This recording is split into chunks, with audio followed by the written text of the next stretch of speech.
जय हिंद दोस्तों, स्वागत है आपका एडु 36 के इस ऑनलाइन प्लेटफॉर्म में। छत्तीसगढ़ पुलिस भर्ती परीक्षा 2024 टारगेट 90 डे सीरीज का आज 55वां दिन है और आज हम रसायन विज्ञान के बहुत सारे इंपॉर्टेंट टॉपिक की बात करने वाले हैं। बहुत सारे इंपॉर्टेंट टॉपिक की बात कर रहा हूं मैं। कौन कौन से टॉपिक है? खाद्य संरक्षण, औषधि, ईंधन, मिश्र धातुएं, कार्बन और उसके अपरूप। आप देखेंगे तो हमारे लगभग 4 से 5 टॉपिक की बात हो रही है। 4 से 5 टॉपिक की आज हम जितने भी इंपॉर्टेंट एमसीक्यूज बनने वाले हैं सारे क्वेश्चन देखने वाले हैं। जैसे कि देखिए, आपने अभी देखा होगा कि हमारे प्री में बहुत सारे क्वेश्चन बने। सीधी सी बात है, आपके एग्जाम में क्वेश्चन यहीं से बनेंगे, बस आप ध्यान से इस चीज़ों को देखिए। इसके अलावा कई लोग बोलते हैं कि पीडीएफ कहाँ से मिलेगा। भाई साहब, मैंने कितनी बार आपको बताया है, पीडीएफ आप एडु 36 क्लास पीडीएफ बस आप टेलीग्राम में इतना सर्च कर लीजिए, आपको मिल जाएगा। वहां पे ज्वाइन का ऑप्शन आएगा, आप ज्वाइन हो जाइए, सारी चीजें आपको फ्री में मिल जाएंगी। तो चलिए बिना देरी के चलते हैं आज के पहले क्वेश्चन पे। खुले में कुछ देर तक रखा दूध खट्टा क्यों हो जाता है? कार्बोनिक अम्ल के कारण खट्टा होता है, या फिर लैक्टिक अम्ल के कारण, या फिर साइट्रिक अम्ल के कारण, या फिर एसिटिक अम्ल के कारण? बताइए। अगर हम लोग दूध को रख देते हैं खुले में तो कुछ देर बाद वो खट्टा हो जाता है, उसका रीजन क्या होता है? आपके यहाँ अगर दूध वाला आया, दूध दिया, ठीक है, आप क्या करना, उसको रख देना कुछ देर तक, है ना। उसको रख दोगे तो लगभग 3 से 4 घंटे बाद आप देखोगे तो वो हल्का सा खट्टा स्टार्ट हो जाएगा, खट्टा आना स्टार्ट हो जाएगा। तो उसका रीजन क्या होता है? उसका रीजन होगा क्या? लैक्टिक अम्ल के कारण वो दूध खट्टा हो जाता है। कभी भी अगर दूध की बात होगी, कभी भी दूध की बात होगी और उसमें अगर अम्ल पूछ लिया तो 99% चांस है कि उसका क्या रीजन रहेगा? लैक्टिक अम्ल। दूध में लैक्टिक अम्ल पाया जाता है तो आप लैक्टिक अम्ल बिना सोचे समझे उसे मार देना, ठीक है। अगर दूध की बात हो और हार्मोन की बात हो तो फिर हार्मोन की बात अगर होगी तो आपको बिना सोचे समझे ऑक्सीटोसिन हार्मोन लगा देना है। कौन सा? ऑक्सीटोसिन हार्मोन, है ना। हार्मोन की बात होगी, ऑक्सीटोसिन हार्मोन। अभी पीएससी प्री में ये क्वेश्चन आया हुआ था। और अम्ल की बात होगी तो लैक्टिक अम्ल, जो आपके पैर में जम जाता है, जिससे आपके पैर में दर्द होता है, जिसे हम बोलते हैं सिन पेन, है ना। तो इतनी चीजें आपको याद रखनी है। चलिए दूसरे क्वेश्चन पे। गैल्वेनीकृत लोहे पर लेप होता है, एल्यूमिनियम का, गैलेने का, चांदी का, या फिर जस्ते का? देखिए, यहाँ पे अगर आपको समझ नहीं आ रहा, कुछ चीज़ें हो सकती हैं कि आपको समझना है, तो उसके लिए हमें निराश नहीं होना कि हमें हमसे बन नहीं रहा है।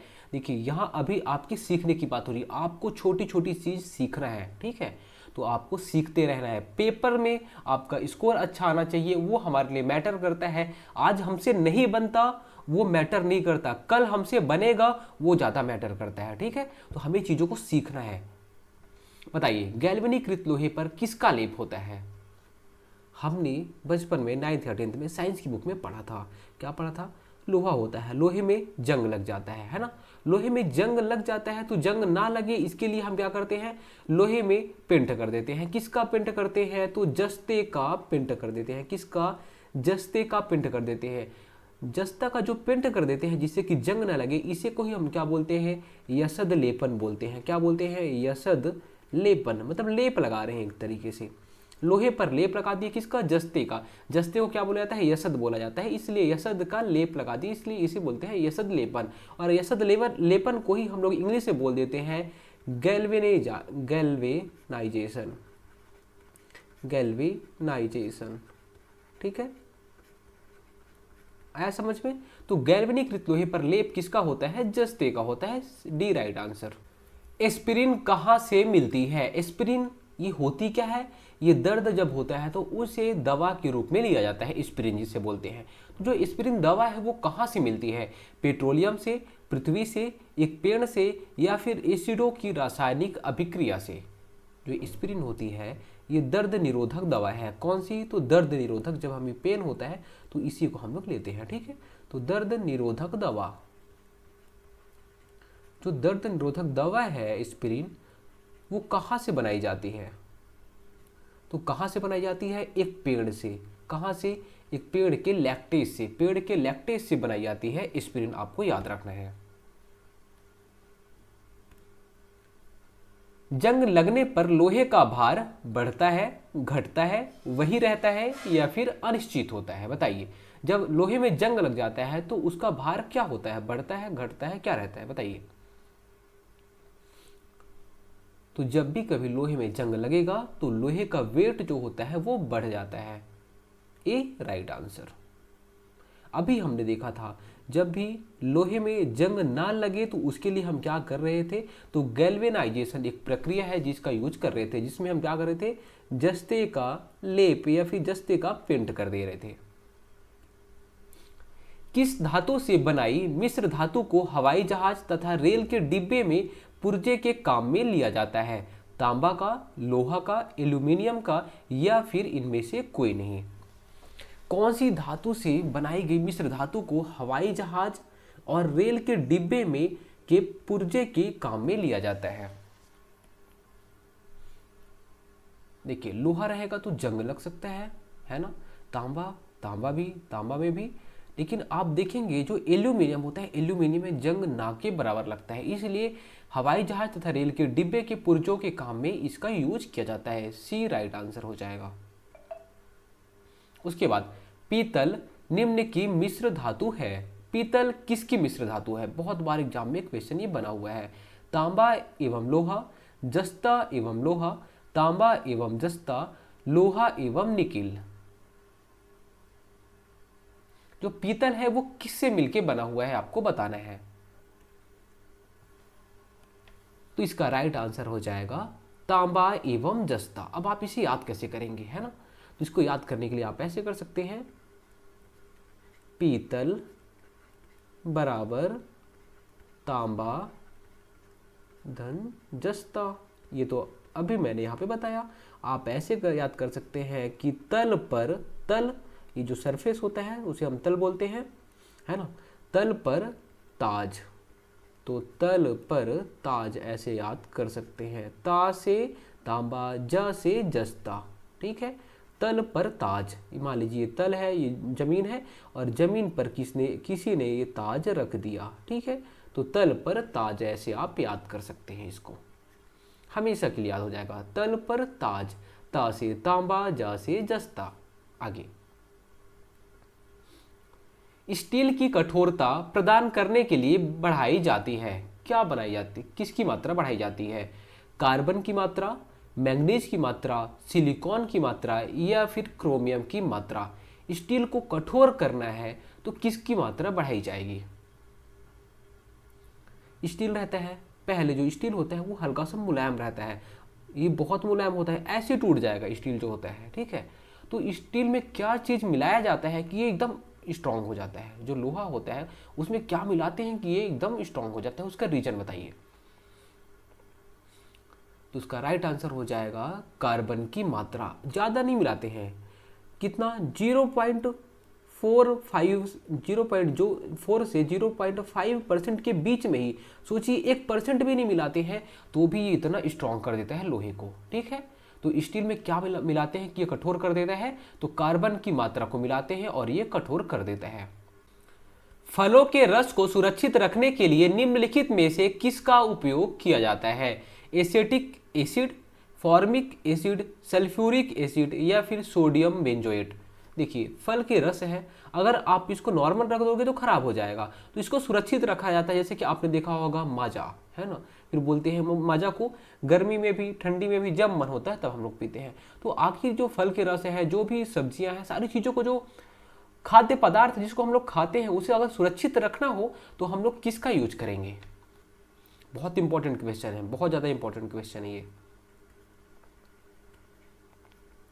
तो इसका राइट आंसर हो जाएगा सोडियम बेंजोएट। किसका? सोडियम बेंजोएट को फलों के रस में या फिर जो खाद्य पदार्थ है उसमें मिला देते हैं तो वो काफी लंबे समय तक सुरक्षित रह जाता है।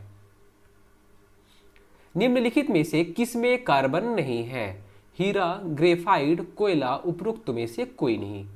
किसमें कार्बन नहीं है आपको बताना है, और ये कार्बन से रिलेटेड ही एग्जाम में क्वेश्चन अभी बना हुआ था पीएससी प्री में। हीरा में कार्बन पाया जाता है। ग्रेफाइट में भी कार्बन पाया जाता है। कोयला में भी कार्बन पाया जाता है। तो किस में नहीं पाया जाता, उपरोक्त में से कोई नहीं, डी राइट आंसर हो जाएगा। ठीक है, ऐसे भी क्वेश्चन आपको घुमाने के लिए एग्जामिनर दे सकता है। ठीक है, तो हीरा में भी पाया जाता है, ग्रेफाइट में भी पाया जाता है और कोयला में भी पाया जाता है। ये जो कोयला होता है, कोयले को कार्बन के आधार पर, यही कार्बन के आधार पर हम लोग बांटते हैं। कितने टाइप में बांटा जाता है, तो कोयले को कार्बन के आधार पर 4 भागों में विभाजित किया जाता है। कौन कौन से वो 4 भाग हैं, बहुत इंपॉर्टेंट है, कई बार क्वेश्चन बना है और हमारे छत्तीसगढ़ में ये पाया भी जाता है कोयला बहुत ज़्यादा। तो 4 टाइप में पाया जाता है कार्बन के बेस पे। सबसे ज़्यादा एंथ्रासाइड, जिसमें सबसे ज़्यादा कार्बन होगा वो एंथ्रासाइड होता है, एंथ्रासाइड। उसके बाद बिटुमिनस, कौन सा, बिटुमिनस। और बिटुमिनस प्रकार का कोयला ही हमारे छत्तीसगढ़ में पाया जाता है। उसके बाद लिग्नाइट, उसके बाद पीट कोयला, पीट, है ना। ये 4 टाइप होते हैं कार्बन के आधार पर। देखिए इसमें अगर आप देखोगे तो लगभग 80 से 85% कार्बन की मात्रा होती है। फिर इसमें थोड़ा सा कम, फिर इसमें थोड़ा सा कम, इसमें आप देखोगे तो लगभग 50 से 55% कार्बन की मात्रा होती है। तो आपको याद क्या रखना है, सबसे ज़्यादा कार्बन की मात्रा किस में होती है, एंथ्रासाइड कोयला में सबसे ज़्यादा कार्बन की मात्रा होती है। कोयले को कार्बन के आधार पर 4 भागों में विभाजित किया गया है। कोयला क्या होता है, ये कार्बन है। आपको ये सारी चीज़ें याद रखनी है। चलिए, जो पेंसिल का लीड होता है ना, पेंसिल उसका जो नोक होता है, मान लीजिए ये पेंसिल हो गया, ये हो गया उसका नोक, ऐसे होता है नोक, ऐसे। तो जिसका ये लीड होता है वो किससे बना होता है, बताइए।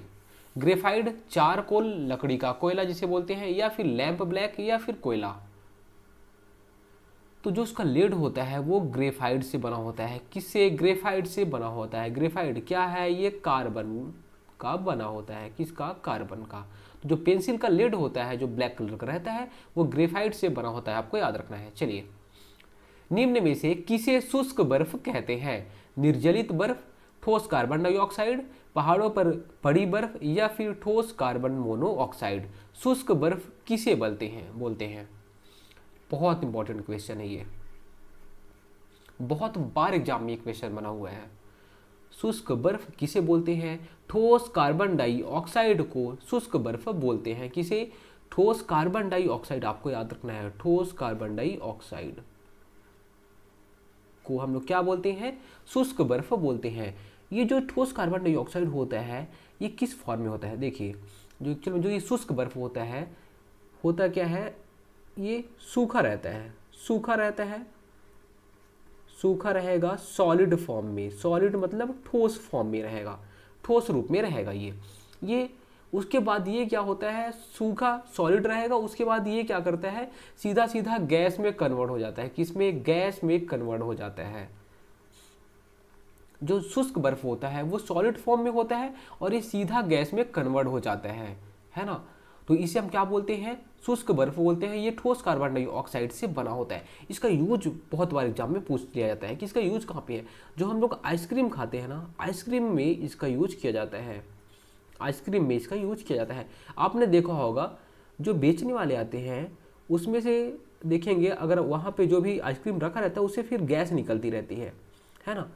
तो ये पहले इसमें क्या मिलाया जाता है, तो आप बोलोगे इसमें क्या मिलाया जाता है, ठोस कार्बन डाइऑक्साइड मिलाया जाता है। क्या मिलाया जाता है, ठोस कार्बन डाइऑक्साइड मिलाया जाता है, जिसे हम बोलते हैं शुष्क बर्फ। ये क्या होगा, ये पिघलेगा नहीं, पिघलता नहीं है, ये सीधा सीधा गैस में कन्वर्ट हो जाता है। ठोस रहेगा, ठोस से सीधा गैस में कन्वर्ट हो जाता है। तो आपको याद रखना है क्या, शुष्क बर्फ किसे बोलते हैं, तो ठोस कार्बन डाइऑक्साइड को शुष्क बर्फ बोलते हैं। निम्नलिखित में से किस में कार्बन नहीं है, हीरा में, ग्रेफाइट में, कोयला में, या फिर बालू में, बताइए। किस में कार्बन नहीं है, अभी हमने बात किया है, हीरा में तो था, ग्रेफाइट में भी था, कोयले में भी था, किस में नहीं था, बालू में नहीं था, डी राइट आंसर। निम्नलिखित में जीवाश्म ईंधनों में से कौन स्वच्छतम ईंधन है, कौन स्वच्छतम ईंधन है, कोयला, पेट्रोल, प्राकृतिक गैस, या फिर डीजल। स्वच्छतम ईंधन का मतलब ये होता है कि ये प्रदूषण बहुत कम फैलाए, है ना, प्रदूषण बहुत कम फैलाए। जो ईंधन का यूज करे तो ये पूरा का पूरा यूज हो जाए, पॉल्यूशन ना फैलाए। तो बताइए इन जीवाश्म, ये सारे के सारे जीवाश्म ईंधन है, सबसे स्वच्छ कौन सा हो जाएगा? प्राकृतिक गैस। क्या? प्राकृतिक गैस सबसे स्वच्छतम ईंधन होता है। जीवाश्म ईंधनों की बात हो रही है। अगर पूछ लिया जाए कि सबसे स्वच्छतम ईंधन, केवल जीवाश्म ईंधन ना बोले और बोले कि सबसे स्वच्छतम ईंधन बताइए, तो हो जाएगा क्या? हाइड्रोजन। हाइड्रोजन को जलाने पे बहुत कम पॉल्यूशन निकलता है, लगभग इसका सारा का सारा भाग जो होता है वो जल जाता है। ठीक है, तो ठोस क्या जो जो गैस बनती है, जो धुआं बनता है, वो धुआं ना के बराबर बनता है। स्वच्छतम ईंधन बोलते किसे हैं? देखिए, जब आप किसी चीज़ में आग लगाते हो तो वो जलने लग जाता है, जलने लग जाता है तो वो जो ठोस वाला पार्ट रहता है वो जल के ऊपर उड़ जाता है, ऊपर उड़ता है, वो वाला ठोस रहता है। एक्चुअली में वो क्या करता है? पॉल्यूशन फैला रहा है ना, पॉल्यूशन फैला रहा है। और ऐसा हो कि जो भी चीज़ें हैं वो जल गई वहीं पे, यहीं पे पूरी की पूरी जल गई, है ना, धुआं नहीं फैलाया। धुआं नहीं फैलाएगा मतलब सीधी सी बात है कि वो क्या है? स्वच्छ है एक्चुअल में, है ना। तो आपको ये चीज़ याद रखनी है, जो धुआं नहीं फैलाएगा पूरा का पूरा जल जाएगा, पूरा का पूरा वो एनर्जी बना लेगा। क्या बना लेगा? एनर्जी बन जाएगा, वहाँ से जल गया, एनर्जी बन गई, उसे हम बोलते हैं स्वच्छ ईंधन। और जिसमें बहुत ज़्यादा धुआं निकलेगा वो बहुत ज़्यादा पॉल्यूशन भी फैलाता है और वो स्वच्छ होता भी नहीं है। ठीक है, इतनी चीज़ें आपको याद रखनी है। बायोगैस में मुख्यतः होती है, क्या होती है बायोगैस में? कार्बन डाइऑक्साइड एवं हाइड्रोजन, हाइड्रोजन एवं मीथेन, कार्बन डाइऑक्साइड एवं मीथेन, हाइड्रोजन एवं ऑक्सीजन। थोड़ा सा टफ क्वेश्चन है, थोड़ा सा, लेकिन ऐसे क्वेश्चन बन सकता है। देखिए लास्ट ईयर बताइए किसकी सरकार थी हमारे यहाँ छत्तीसगढ़ में? तो आप बोलोगे भूपेश बघेल जी की सरकार थी। भूपेश बघेल जी ने क्या बोला कि हम गोबर खरीदेंगे और उससे गैस बनाएंगे, है ना। गोबर खरीदते थे 1 रुपये 2 रुपये किलो, है ना। तो जो गोबर से गैस बनती थी उसे हम बोलते थे बायोगैस। हो क्या रहा था, कैसे बनाते हैं इसको? ये हो गया, एक टंकी बना दिए गांव में, इसी में गोबर डालते गए, गोबर डालते गए, इसमें एक किण्वन प्रक्रिया होती है, जो छोटे छोटे से बैक्टीरिया होते हैं, जो जीवाणु होते हैं, वो सारे यहाँ पे, जब यहाँ पे बहुत सारे हो जाएंगे तो उनसे कहीं ना कहीं गैस निकलती है और ये हीट भी होता है, जो गोबर होता है ना। तो उससे जो गैस निकलती है वो गैस को हम बोलते हैं बायोगैस। बायो का मतलब भी होता है जीव, है ना। जीवों से जो गैस निकली उसे हमने बोला बायोगैस। आया समझ में? चलिए, ये बायोगैस, बायोगैस का यूज कहाँ पे किया जाता है? तो आपको पता होगा बायोगैस का यूज खाना पकाने में करते हैं, खाना पकाने में इसका यूज किया जाता है। अब आपको बताना क्या है कि बायोगैस किससे मिलकर बना होता है? किससे मिलकर बना होता है? सी, कार्बन डाइऑक्साइड एवं मीथेन गैस से मिलकर बना होता है। CO2 प्लस CH4 दोनों से मिलकर बना होता है। अगर इसमें भी पूछ ले कि सबसे ज़्यादा क्या पाया जाता है, तो मीथेन सबसे ज़्यादा पाया जाता है। किस में पाया जाता है? तो बायोगैस में सबसे ज़्यादा मीथेन पाया जाता है। इसके अलावा 2 चीज़ें और आप याद रखिए, यहाँ से मीथेन से बहुत बार एग्जाम में क्वेश्चन ऐसा बन चुका है मीथेन से। और क्या बोलता है कि जो पशु जुगाली करते हैं, तो जुगाली करते टाइम, जुगाली उनका जब मुंह चलते रहता है तो उस टाइम पे कौन सी गैस रिलीज होती है? तो जुगाली करते टाइम मीथेन गैस रिलीज होती है। इसके अलावा एक चीज़ और आपको याद रखना है कि जो धान के खेत होते हैं, तो धान के खेत से कौन सी गैस निकलती है? तो धान के खेत में भी कौन सी गैस निकलती है? मीथेन गैस निकलती है। इतनी चीज़ें आपको याद रखनी है। याद नहीं होता है, आप PDF को डाउनलोड करिए और इसे बार बार पढ़िए, ऐसे ही क्वेश्चन बनेंगे, इससे बाहर क्वेश्चन नहीं बनेगा। मीथेन जो गैस होती है वो एक प्रदूषक गैस है, एक्चुअल में ये प्रदूषक गैस है। जुगाली करते टाइम भी जो जानवर निकालते हैं मुंह से, वो गैस जो निकलती है वो पॉल्यूटेड रहती है। इसके अलावा जो धान के खेत से जो गैस निकलती है मीथेन गैस, वो भी पॉल्यूटेड गैस रहती है। ऐसा समझ में? चलिए आगे। ऑक्टेन संख्या गुणवत्ता का भार है। ऑक्टेन संख्या से क्या मापा जाता है? खाद्य तेलों की, या फिर पेट्रोल की, केरोसिन तेल की, या फिर सुगंधित तेलों की? ऑक्टेन संख्या से क्या चीज किया जाता है बताइए। तो जो ऑक्टेन संख्या होती है वो पेट्रोल की गुणवत्ता को बताती है। क्या? पेट्रोल की गुणवत्ता को बताती है। कोई भी ईंधन की गुणवत्ता, ईंधन की क्या क्वालिटी है, ईंधन की क्वालिटी के बारे में नहीं समझ आया? रुकिए समझाता हूँ। ईंधन की क्वालिटी के बारे में बताता है क्या? ऑक्टेन संख्या, जिसकी जो भी ईंधन रहेगा, ईंधन अभी तो मैंने आपको बताया जैसे पेट्रोल हो गया, डीजल हो गया, सारी चीज़ें होती है ये ईंधन में आती है। अगर ऑक्टेन संख्या ज़्यादा रहेगी, ऑक्टेन संख्या ज़्यादा रहेगी मतलब क्या होगा, ऑक्टेन संख्या ज़्यादा रहेगी कोई भी ईंधन, मान लीजिए मैं यहाँ पे पेट्रोल की बात कर रहा हूँ, पेट्रोल है उसको ऑक्टेन संख्या नापी, ऑक्टेन संख्या अगर ज़्यादा हो गई मतलब उसका जो क्वालिटी है अच्छा है, मतलब उस जो पेट्रोल रहेगा उसका ज़्यादा पार्ट जल जाएगा। हम लोग स्वच्छतम ईंधन या फिर अच्छा ईंधन किसे बोलते हैं, जो भी गैस रहता है, जो भी लिक्विड रहता है, जो भी चीज़ें होती है, जो भी ईंधन रहते हैं उसका ज़्यादा से ज़्यादा भाग जल जाए और वो जो ठोस जो सॉलिड फॉर्म में जो गैसेस निकलती हैं या फिर जिसे हम बोलते हैं धुआं बोलते हैं, जो धुआं होता है उसे हम क्या बोलते हैं, वो प्रदूषक होती है एक्चुअल में। तो जिससे कम प्रदूषक निकलेगा तो वो क्या हो जाएगी, स्वच्छतम ईंधन हो जाएगा। अगर ऑक्टेन संख्या कम हो गई, मान लीजिए इसका ऑक्टेन संख्या कम हो गया, ऑक्टेन संख्या कम हो गया तो सीधी सी बात है वो प्रदूषक हो जाएगा। क्या हो जाएगा, प्रदूषक हो जाएगा। तो ऑक्टेन संख्या ज़्यादा मतलब कहीं ना कहीं वो थोड़ा सा स्वच्छ है, थोड़ा सा स्वच्छ है, आपको याद रखना है। ऑक्टेन संख्या क्या बताता है, तो ईंधन की क्वालिटी के बारे में बताता है आपको। सबसे ज़्यादा इंपॉर्टेंट तो क्वेश्चन यही है। स्टेनलेस स्टील बनाने के लिए लोहे में क्या मिलाया जाता है, बहुत इंपॉर्टेंट क्वेश्चन है। जो स्टेनलेस स्टील होता है उसको बनाया जाता है, किससे बनाया जाएगा, तो लोहे से बनाया जाता है। तो क्या मिलाया जाता है लोहे से उसमें बनाते टाइम, निकिल और तांबा, जिंक और टीन, निकिल और टीन, क्रोमियम और निकिल। देखिए जो लोहा रहेगा उसमें बहुत ज़्यादा जंग लगता है, तो इसमें जंग ना लगे, बहुत कम जंग लगे, पहली चीज़। इसके अलावा जंग कम लगे और ये मजबूत हो, है ना, उसके लिए हम क्या बनाते हैं, इसे लोहे में स्टेनलेस स्टील बनाया जाता है, लोहे से स्टेनलेस स्टील बना दिया जाता है और इसका बहुत ज़्यादा यूज होता है। ठीक है, लोहे में बहुत ज़्यादा जंग लगेगा तो हम लोग जो स्टेनलेस स्टील बोलते हैं ना कि स्टेनलेस स्टील का बना हुआ है ये, है ना, तो उसमें जंग बहुत कम लगता है और मजबूत बहुत ज़्यादा होता है, लोहे से भी ज़्यादा मजबूत होता है। तो एक्चुअल में इसमें लोहे में मिलाया क्या जाता है कि वो स्टेनलेस स्टील बन जाता है। तो उसका राइट आंसर हो जाएगा क्रोमियम और निकिल। देखिए जो लोहा होता है, लोहा लगभग 90% रहता है, उसमें हम क्या मिला देंगे, तो क्रोमियम मिला देते हैं, सबसे ज़्यादा इसमें क्रोमियम मिलाते हैं। क्रोमियम लगभग 8 से 9% के बीच में क्रोमियम मिला देते हैं। ठीक है, इसके अलावा इसमें निकिल भी मिलाया जा सकता है और कार्बन, अभी हमने पहले बात किया था कि कार्बन मिलाया जाता है। और कार्बन कितना मिलाते हैं, तो केवल 0.4 से 0.5% ही कार्बन मिलाया जाता है, ज़्यादा नहीं मिलाते। लेकिन इसको स्ट्रॉन्ग करने के लिए लोहे में कार्बन मिलाया जाता है।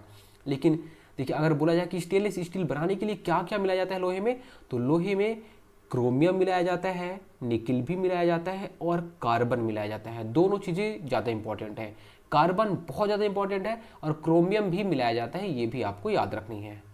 निम्नलिखित में से किस एक का अधिकतम ईंधन मान, क्या है ये, ईंधन मान होता है, हाइड्रोजन, चारकोल, प्राकृतिक गैस या फिर गैसोलीन। देखिए मैंने अभी आपको ईंधन मान के बारे में हल्का सा हिंट दिया था, क्या कि कोई ऐसा ईंधन, ईंधन क्या, ईंधन में हम किसका यूज करते हैं, तो पेट्रोल का यूज करते हैं, कोयले का यूज करते हैं, ये सारे ईंधन होते हैं। कोयले का यूज कर लिए, चारकोल का यूज कर लिए, जो जो जलाया जाता है उसकी बात हो रही है, बहुत सारी चीज़ आती है, सारी चीज़ें ईंधन में ही आएंगी। तो स्वच्छतम ईंधन मान या फिर अधिकतम ईंधन मान, इसका मतलब मैंने भी आपको बताया था क्या, कि अधिकतम ईंधन मान का मतलब ये होता है कि जो प्रदूषण कम से कम करे, प्रदूषण कम से कम उत्पन्न करे, और प्रदूषण जब कम होगा तो सीधी सी बात है वो जो अपनी एनर्जी है, जो ईंधन है, वो उसको किस में लगाएगा, तो वो ऊर्जा उत्पन्न करने में लगाएगा। तो जो एनर्जी है या फिर जो ईंधन है, वो ईंधन का मान क्या करेगा, वो ऊर्जा उत्पन्न करने में लगाएगा। तो सीधी सी बात है ऊर्जा ज़्यादा उत्पन्न करेगा, वो प्रदूषण कम करेगा और ऊर्जा ज़्यादा उत्पन्न करेगा। तो बताइए इनमें से सबसे ज़्यादा अधिकतम ईंधन मान किसका होगा, तो इसका राइट आंसर हो जाएगा हाइड्रोजन। हाइड्रोजन का ईंधन मान अधिकतम होता है। देखिए यहाँ पे आपको समझना चाहिए कि हाइड्रोजन जो होता है वो प्रदूषण कम से कम, ना के बराबर वो प्रदूषण उत्पन्न करता है और ऊर्जा बहुत ज़्यादा उत्पन्न करता है। मतलब अगर हाइड्रोजन को हम लोग जलाएंगे, अगर आप एकदम एकदम नॉर्मल सी लैंग्वेज में आप समझना चाहो तो हाइड्रोजन को हम लोग जलाएंगे तो लगभग वो पूरा का पूरा जल जाता है, पूरी की पूरी एनर्जी बन जाती है। क्या बन जाती है? वो एनर्जी बन जाती है पूरी की पूरी। उससे धुआं बहुत कम निकलता है। क्या? जो धुआं होता है वो बहुत कम निकलता है। ठीक है, आइए। शहद का प्रमुख घटक है। क्या होता है शहद का प्रमुख घटक? ग्लूकोज, सुक्रोज, माल्टोज या फिर फ्रक्टोज? शहद में क्या पाया जाता है? तो इसका राइट आंसर हो जाएगा फ्रक्टोज। क्या पाया जाता है शहद में? तो शहद में फ्रक्टोज पाया जाता है। आगे, गोबर गैस में मुख्य तत्व होता है मीथेन, एथेन, प्रोपेन, क्लोरीन। गोबर गैस में मुख्य तत्व कौन सा होता है? तो इसका राइट आंसर हो जाएगा मीथेन। गोबर गैस में क्या क्या पाया जाता है? तो मीथेन भी पाया जाता है और कार्बन डाइऑक्साइड भी पाई जाती है, लेकिन सबसे ज्यादा क्या पाया जाता है? तो मीथेन पाया जाता है। आपको याद रखना है। इंडेन गैस या फिर कोई भी जो गैस हम लोग यूज करते हैं जिससे हम लोग खाना बनाते हैं, एलपीजी गैस, वो किससे मिलके बना होता है? ब्यूटेन और हाइड्रोजन से, ब्यूटेन और ऑक्सीजन से, ब्यूटेन और प्रोपेन से, मीथेन एवं ऑक्सीजन से? किससे बन के होता है, बना होता है? बताइए। जो हम लोग गैस सिलेंडर यूज करते हैं वो किससे मिलके बना होता है? इंडेन गैस, भारत गैस, जो भी गैस आप बनाते होंगे, जिससे भी गैस भी खाना बनाते होंगे, किससे मिलके बना होता है? तो उसका राइट आंसर हो जाएगा, बहुत इंपॉर्टेंट है, ब्यूटेन और प्रोपेन। ठीक है, जो भी एलपीजी गैस होते हैं वो किससे मिलके बने होते हैं? तो ब्यूटेन और प्रोपेन गैस से मिलके बने होते हैं। जो एलपीजी गैस होते हैं, एलपीजी लिक्विड पेट्रोलियम गैस। क्या? लिक्विड, आप इसका फुल फॉर्म भी याद रखिएगा, लिक्विड पेट्रोलियम गैस, है ना। लिक्विड, लिक्विड का मतलब क्या होता है? तरल। अब ये जो तरल क्या होता है? जो कि बहे भी और हल्का सा ठोस रूप में रहे। द्रव क्या होता है? पानी जैसे होता है, पूरा का पूरा बह जाता है। जो ठोस होता है जैसे पत्थर हो गया। तो तरल क्या होता है? ये दोनों के बीच का, मतलब हल्का सा ठोस भी होता है लेकिन ये हल्का सा बहता भी है, उसे हम बोलते हैं तरल। तो जो एलपीजी होता है वो तरल फॉर्म में होता है, पहली चीज। अभी जो एलपीजी होता है वो किससे किससे मिल के, इसमें क्या क्या कौन कौन से गैस मिला होता है? तो आपको याद रखना चाहिए क्या क्या चीजें मिली होती हैं। तो इसमें मिला होता है इथेन, इसमें मिला होता है ब्यूटेन और इसमें मिला होता है प्रोपेन। है समझ में? क्या क्या मिला होता है? तो इथेन, ब्यूटेन और प्रोपेन। अब इसका मैं फॉर्मूला आपको बता देता हूं।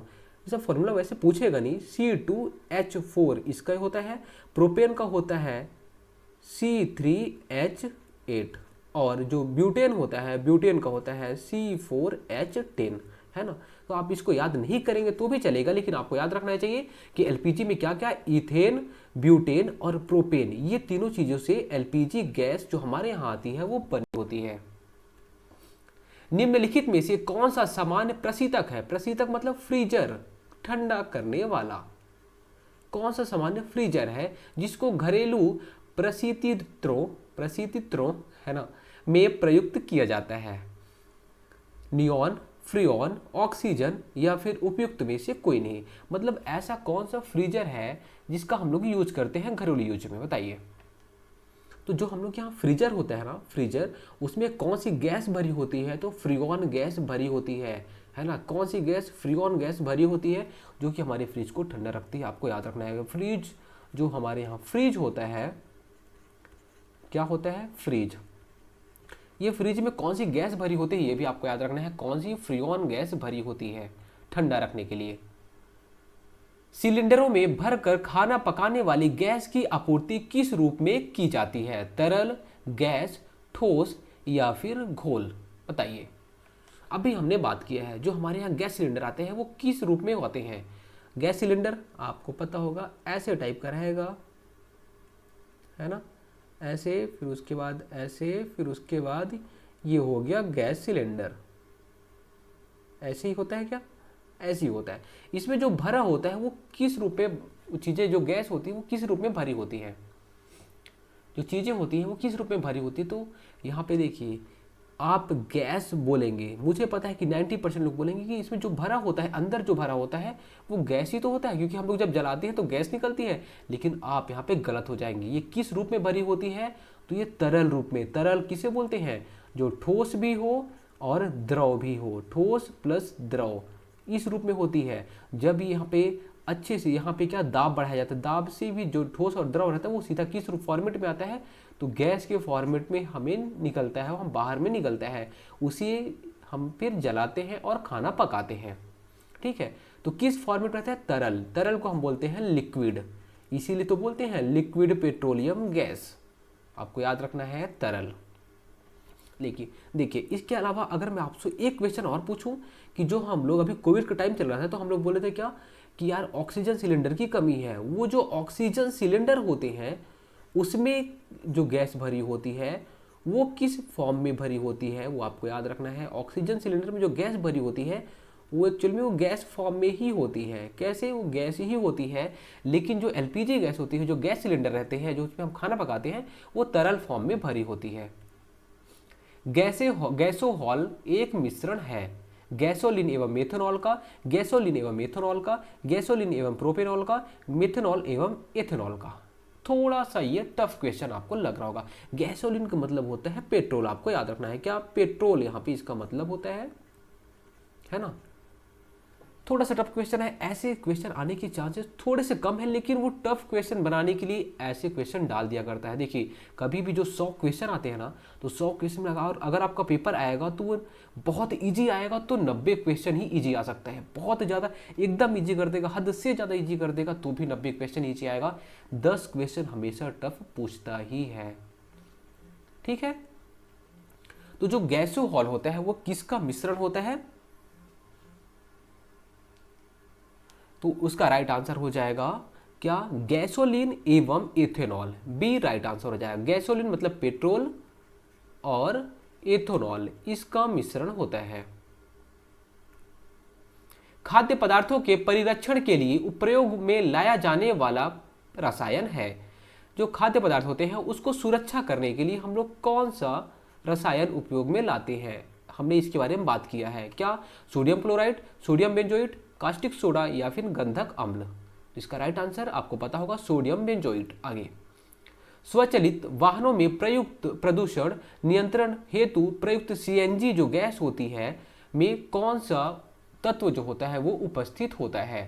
देखिए, अभी दिल्ली के जो मुख्यमंत्री थे वो क्या बोल रहे थे कि हम सीएनजी गैस को लागू करेंगे, यहाँ पे सीएनजी चलाएंगे, यहाँ पे पॉल्यूशन बहुत ज़्यादा होता है। तो प्रदूषण नियंत्रण के लिए हम लोग कौन सी गैस का यूज करते हैं? मेथेन। सीएनजी में किस चीज़ को डाला जाता है? नाइट्रोजन का या फिर कार्बन डाइऑक्साइड का या फिर हाइड्रोजन का? जो सीएनजी गैस होती है उसमें किसको मिलाया जाता है? तो सीएनजी गैस में क्या डाला जाता है? मेथेन। जो मेथेन होता है प्रदूषणकारी होता है, लेकिन थोड़ा सा कम प्रदूषण इसमें उत्पन्न होता है। निम्नलिखित धातुओं में से कौन सी एक अमलगम नहीं बनाती है? जस्ता, तांबा, मैग्नीशियम, लोहा। थोड़ा सा टफ क्वेश्चन यहाँ पे लास्ट में मैंने थोड़े से टफ क्वेश्चन रखे, क्योंकि अगर टफ क्वेश्चन पूछ लेगा तो भी आपको तैयार रहना चाहिए। अमलगम होता क्या है? देखिए, जो ये पारा होता है, हाँ वही पारा जिससे हम क्या नाप रहे थे? अरे भाई, अपने शरीर का टेम्परेचर नाप रहे थे, जिसमें हम लोग थर्मामीटर का यूज कर रहे थे। थर्मामीटर में इसका यूज कर रहे हैं। थर्मामीटर, बैरोमीटर, वायुमंडलीय दाब भी इसी से नाप रहे थे, है ना। लेकिन मैंने आपको पारा का बताया था कि पारा जो होता है वो क्या होता है? एक धातु होता है, लेकिन ये द्रव रूप में रहता है। कैसे? द्रव रूप में रहता है, पानी जैसे होता है, लिक्विड रूप में रहता है, पानी के टाइप का रहता है। लेकिन होता क्या है? ये धातु होता है। ये जो पारा होता है सबके साथ क्रिया कर लेता है, लेकिन ये लोहे के साथ क्रिया ही नहीं कर पाता। किसके साथ? ये लोहे के साथ क्रिया नहीं कर पाता। बाकी जितने भी धातुएं यहाँ पे दिख रही हैं सारी धातुओं के साथ क्रिया कर लेता है। तो जब पारा दूसरी धातु के साथ, अन्य धातु के साथ क्रिया कर लेता है, जब भी क्रिया करता है उसे हम बोलते हैं क्या? अमलगम। क्या बोलते हैं? तो अमलगम बोलते हैं। राइट आंसर है ना, अमलगम। आपको याद रखना चाहिए, जब भी पारा कभी अन्य धातु के साथ क्रिया करेगा तो अमलगम बनाता है। लेकिन किसके साथ नहीं बनाता है? तो लोहे के साथ बस नहीं बना पाता, बाकी सबके साथ बना लेता है। प्राचीन काल से दही जमाने की प्रक्रिया में निम्न जीव की आवश्यकता होती थी? जीवाणु, विषाणु, कवक या फिर प्रोटोजोआ।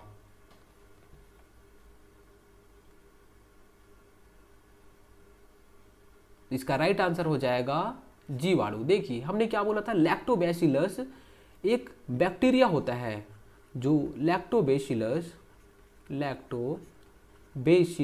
एक बैक्टीरिया होता है जो कि दूध से दही बनाता है ना। बैक्टीरिया यही तो बनाता है दूध से दही, और बैक्टीरिया को हम क्या बोलते हैं, तो जीवाणु बोलते हैं। बैक्टीरिया इंग्लिश में, हिंदी में जीवाणु। लौंग के तेल का निम्नलिखित में से कौन सा एक प्रमुख घटक है, मेथॉल, यूजेनॉल, मेथेनॉल या फिर बेंजेल्डिहाइड।